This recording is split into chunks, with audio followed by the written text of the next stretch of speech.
For this assignment, I have chosen to read and evaluate Archibald Alexander and the Use of Books, Theological Education and Print Culture in the Early Republic by David Paulus. Paulus asserts that the print culture in America in the early 1800s was centered around evangelical Christianity. Various religious organizations mobilized around a belief in the power of the press to spread the good news throughout the nation and to create a Christian society. Early theological seminaries turned out leaders who were expected to be influential in print as well as in the pulpit. This bibliocentric press culture sought to teach Christianity comprehensively and effectively. Now, in his article, Paulus focuses upon itinerant preacher Archibald Alexander. While in the wilderness, Archibald agonized over the lack of sound religious books and writings, and when he returned from the field, he founded the Philadelphia Bible Society, passing out Bibles to those who were unable or unwilling to purchase them and penning numerous articles. In fact, by the time of his death, PBS had published over 16 million pages written by Alexander. Alexander also started a religious newspaper, gave sermons, wrote religious letters, tracts, books, and newspaper articles. After serving as president of Hampton-Sydney College, in 1812, he became the first professor of Princeton Theological Seminary, a position he held for the next 39 years until his death. Alexander rued the absence of trained Protestant clergy.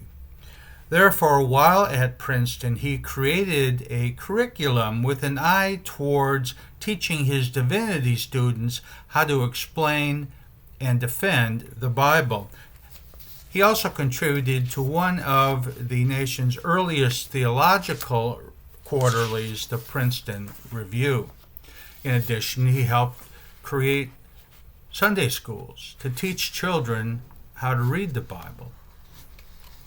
Alexander declared books to be the divinely appointed means for transmitting biblical knowledge.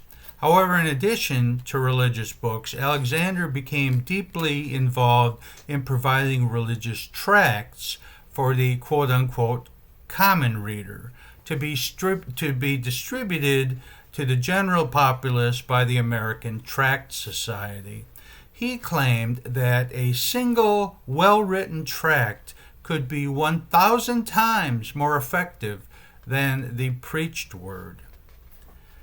Now, Paulus provides an excellent, thick description of America's print culture in the early 1800s, how it was able to publish hundreds, if not thousands, of religious writings, many coming from the clergy trained by Alexander at Princeton, and how Archibald Alexander was so important to providing theological education and knowledge to the nation through the written word.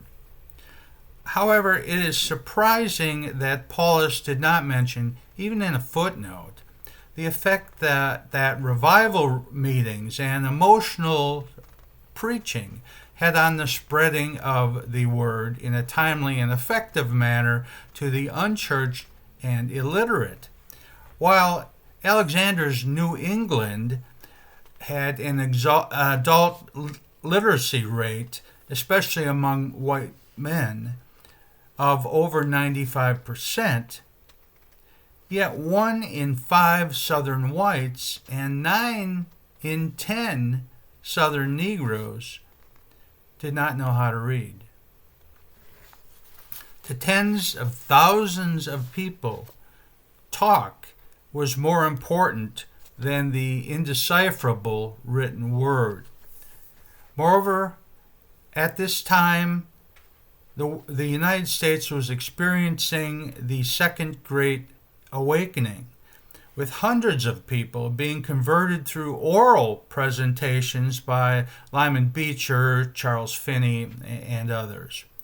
To suggest, as Paulus does, that the written word, the written text, was the primary engine for theological reflection and cultural influence in the early 1800s seems an historical stretch without disclosing its limitations as regards the ability to communicate to parts of the nation that were more rural and also to people who were illiterate.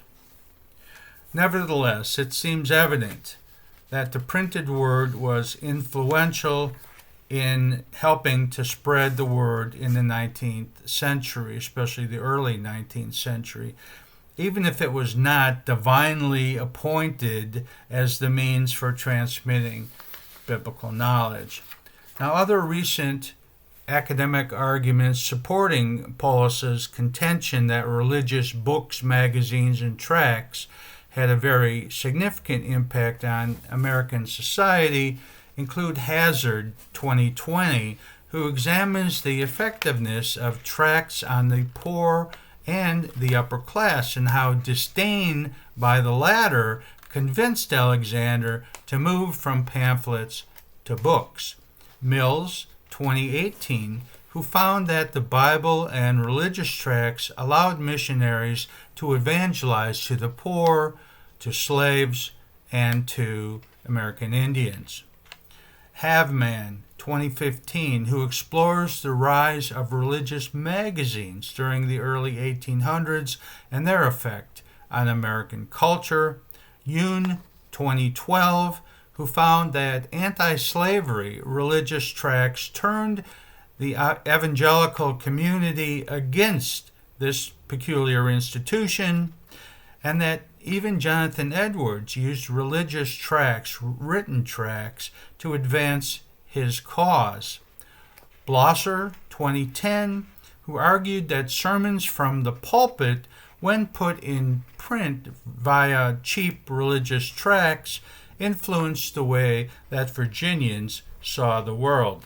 Sneed 2010 as well, who notes that newspapers and evangelical publications shifted religious discussion to the rational and literate public and away from the emotional commenter, and that even George Whitefield used the printed word to further his cause.